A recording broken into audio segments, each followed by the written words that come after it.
Welcome to Washington Talk. I'm Young-Kyo Kim. Washington didn't wait long before it sent to Seoul the new special representative for North Korea, Sung Kim, who stressed the trilateral cooperation among the U.S., South Korea, and Japan in dealing with Pyongyang. And North Korea flatly rejected the U.S. offer for dialogue, leaving many watchers wonder what their true intentions are. Today we'll discuss these and more. Joining me is Mr. Mark Tokola, Vice President of the Korea Economic Institute of America.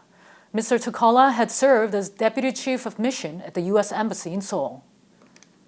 Jenny Town also joins me today. Ms. Town is Senior Fellow at the Stimson Center and Director of the 38 North, a website providing North Korea analysis. Welcome to the program. Great, thank you. Thank you. Let's start with Special Representative Sung Kim's visit to Seoul. He said the United States is willing to meet with North Korea anywhere, anytime, without preconditions. Ms. Tokola, what does he mean by without preconditions? Well, I think Sung Kim, by using those words, was indicating that the Biden administration wants to pursue a diplomatic path with North Korea. And they're open to do it without creating any obstacles or barriers or tests for North Korea to have to pass in order to resume talks. Now, whether that's enough to convince North Korea to restart diplomacy, I'm not sure. But it does signal to the rest of the world, including China and Russia, that the obstacle to talks starting is not Washington, it's North Korea. So that might apply a little more pressure on North Korea to become more flexible in beginning to renegotiate. Just follow up on that. Mr. Tokola, did you sense any change in Washington's stance from what Sung Kim said about this without preconditions? Well, I think it fits in with what they've been saying earlier. You know, the Biden administration described their new North Korea policy as being one of flexibility and calibration and step-by-step. So I think what they're saying is they're prepared to actually start with North Korea whenever North Korea wants. I think Sung Kim just emphasized that point. Ms. Tao, how did you take what Sung Kim said? You know, they're trying to give the impression that, you know, they're open to diplomacy and they're willing to meet at any time. I don't think they expected the answer that they got from Pyongyang. I think there was a sense that North Korea would want to restart negotiations sooner rather than later, given the difficult domestic conditions it faces now. But that's simply not the case. And that's not what the North Koreans have been saying in recent months either, especially when the administration's talking points so far have only stressed the goal of denuclearization and nothing more, despite reaffirming the Singapore joint statement, which sets a much broader agenda. So while the U.S. has said that it's willing to meet, it hasn't really given a lot of indications of how this time around would be much different or what the North Koreans can expect to get out of this. But saying, Sung Kim saying without preconditions, does that indicate that Washington has softened its stance towards North Korea? I don't think it's softened its stance. It hasn't had preconditions since the Obama administration, to be honest. And so I think there's a lot of talking points here where, you know, there's just no indication, though, of really that we're negotiating. It's really much more gives off the impression that they want to talk and they want to talk about process and principles. And that was one of the complaints from the North Koreans before, is that they get to these meetings, they talk about process and principles, and they never really get to the heart of the matter, and they never come home with anything tangible to justify the actions that they've taken. And the U.S. side clearly indicated it is looking forward to the positive response from Pyongyang. However, the immediate responses from Kim Yo-jong and Lee Sung-gun, the top diplomat, were not at all positive. Shall we take them at face value? Well, I think both Kim Yo-jong and Lee Sung-gun's statements were meant to emphasize that while Kim Jong-un in his recent plenary session speech, he indicated that the door to diplomacy is still open. It doesn't mean that the North Koreans are going to run through it. Their responses didn't necessarily close the door either, but really conveyed the idea that there's no rush to get back into talks, especially without a better expectation of what talks would actually accomplish. And so after the last diplomatic push, which amounted to very little in terms of tangible benefits for North Korea, the North Koreans seem to be very reluctant to come back. They want a much more results-driven, results-oriented dialogue going forward. Mr. Tokola, how did you take North Korea's response? Why are they responding like this? I didn't see it as being that negative myself. When they talked about either confrontation or cooperation, I took it to mean they don't want to negotiate today. But I didn't see them closing the door on negotiations at all. I think they're saying that they're not prepared to talk right now. I think by North Korean rhetoric standards, their statements have been very mild about the U.S. recently. Could you give me some examples about why you seeing the North Korea's response being mild? Well, for example, they did not hold their traditional June 25th anti-American imperialism day events. So them not doing that, I think, was a signal that they're not trying to be harsh toward the United States right now. That's one example. Right. North Korea said, Kim Yo-jong and Lee Sung-won said, it is not willing to come out to talks. And you said it seems like they're talking about not willing to come out to talks at this moment. Then what should U.S. can do more about this? I think we shouldn't waste time. I think that even if North Korea is not prepared to talk immediately, there's a lot that can be done behind the scenes between Washington and Seoul with other countries to prepare negotiating positions that might lead to constructive dialogue when it begins.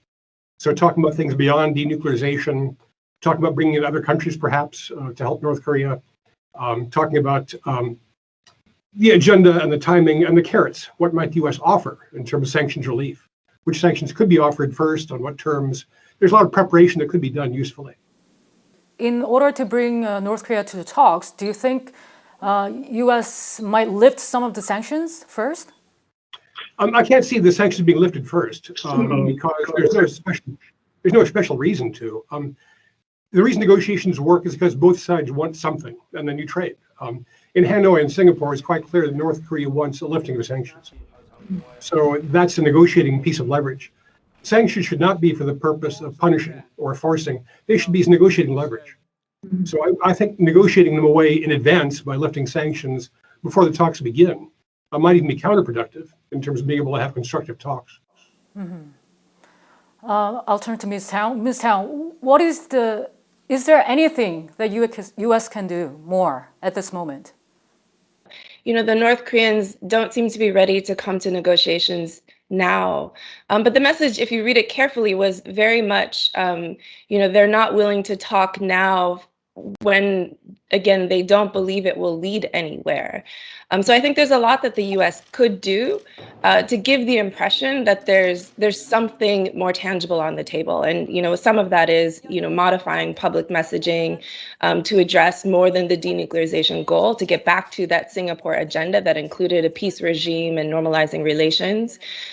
Be more agile about diplomacy as well. So instead of just offering working level talks without expectations, why not just float an initial proposal? If we're willing to do sort of incremental steps, what would a first step look like? And what would the U.S. like the first step to look like? So it gives them something to respond to. It builds that expectation.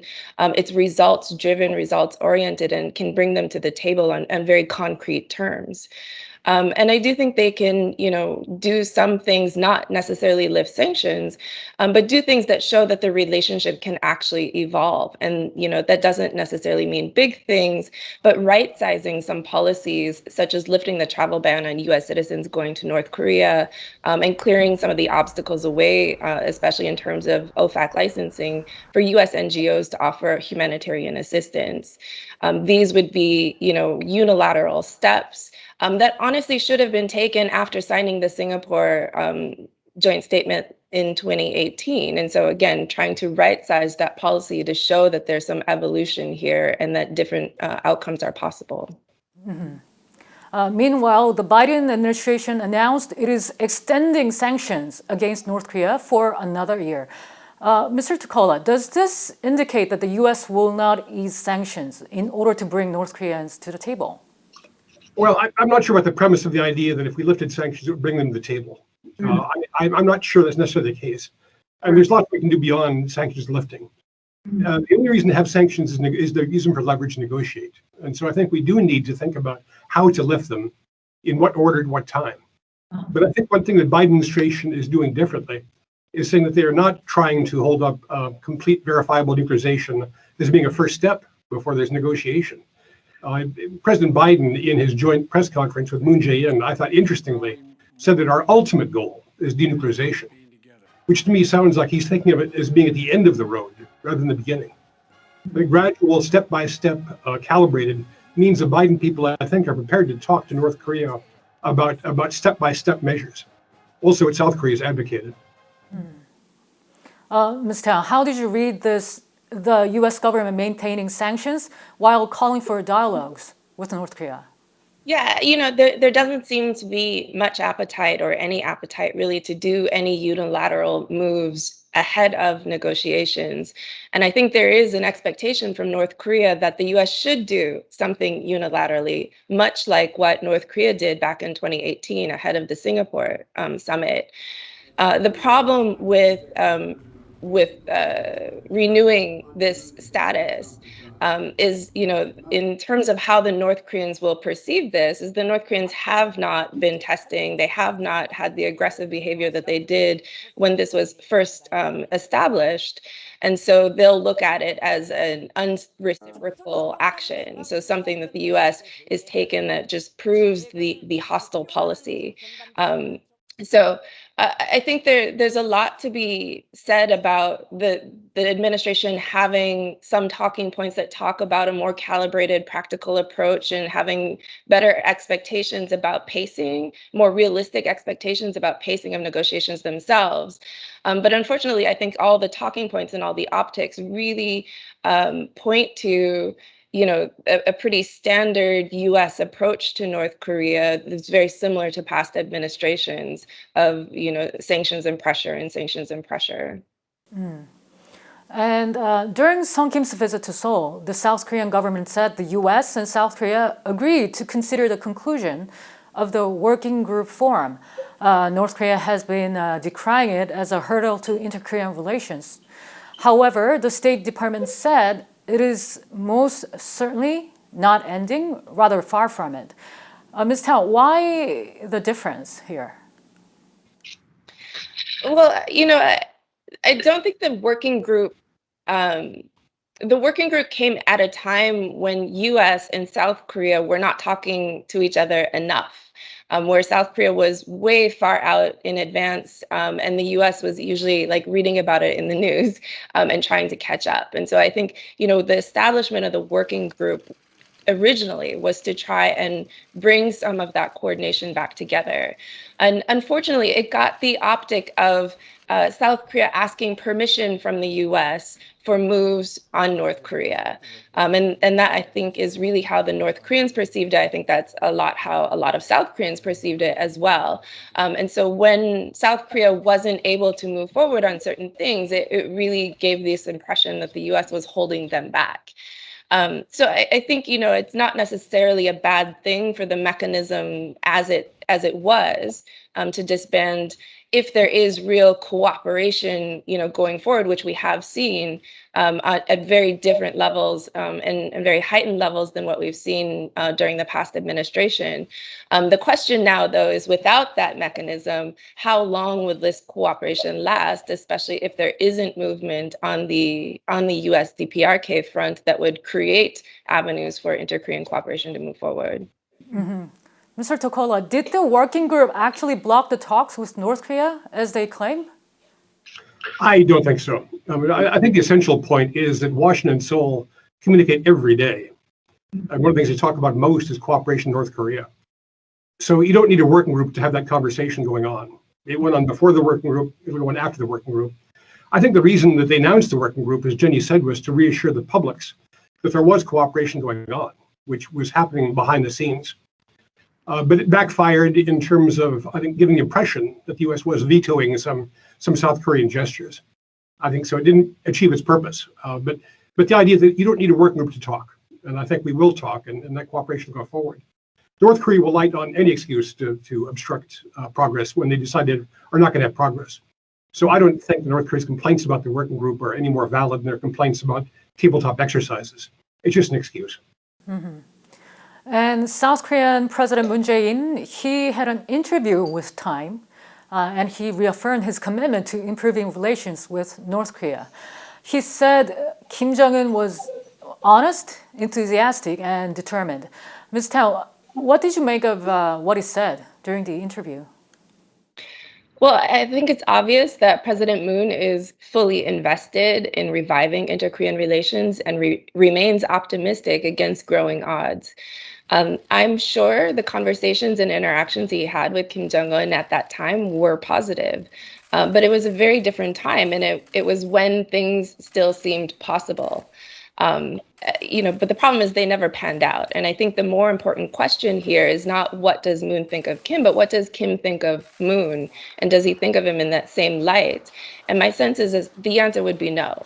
Moon was overly positive and overly enthusiastic and committed to an agenda that required international cooperation to accomplish, but was never able to broker that cooperation.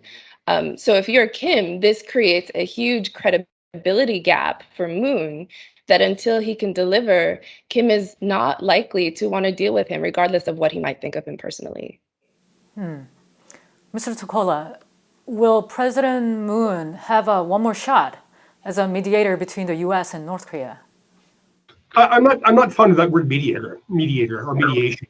I think South Korea is far too important a country to be relegated to a mediating role.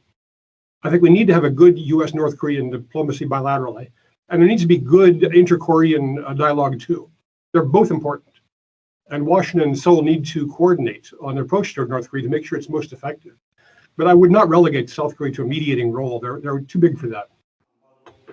I think he's doing what he can do, which is to keep the door open. I appreciate President Moon's instincts to try to engage North Korea. That's absolutely correct. The question of how North Korea responds. I agree with Jenny that it's much more up to Pyongyang what to do with President Moon's initiatives than anything else South Korea can do. I think the problem now is that North Korea is too absorbed in its domestic economic crisis to engage in diplomacy. I think they're not just able to do it at this point because the government's not infinitely large in Pyongyang. I think they're very domestically focused. So we may have to wait until they get past this very bad period to be able to resume diplomacy. I think there's a credibility gap right now for Moon Jae-in in his dealings with North Korea. I think he overpromised what he could deliver. I think he was overconfident in both his ability to sway Pyongyang and Washington. And so now, until Moon Jae-in is able to move forward on the inter-Korean agenda to bring forward one of the substantive commitments that they agreed to in Panmunjom and Pyongyang, I don't think there's much that Moon can do. Certainly, there's a role for him to play in terms of keeping pressure on Washington to make sure that North Korea doesn't drop in priority, and that it stays an active part of U.S. national security and foreign policy concern. But beyond that, there's very little, and there's very little space. I think that one thing South Korea and the United States could both usefully do is to develop bipartisan approaches towards North Korea. I think Kim Jong-un believes that once Moon Jae-in passes and there's a new president, South Korean policy could change utterly. And I think he's concerned that when the Biden administration's term ends, U.S. policy might shift completely. So he has that uncertainty. If both South Korea and the United States could have a bipartisan consensus of some sort on North Korean diplomacy, it might reassure Kim Jong-un that he's going to be able to negotiate a sustainable agreement. On the occasion of the 71st anniversary of the Korean War, the United States commemorates who answered the call to defend South Korea. And at the same time, there is a move to name a New York street after American college student Otto Warmbier, who died soon after being released from imprisonment in North Korea. It's been 4 years since his death, but it still serves as a reminder to the Americans of the human rights situation in North Korea. Mr. Tokola and Ms. Town, thank you so much for your time today. Great, thank you. Thank you. And that does it for this week's Washington Talk from Voice of America. Please join us again next week for more analysis.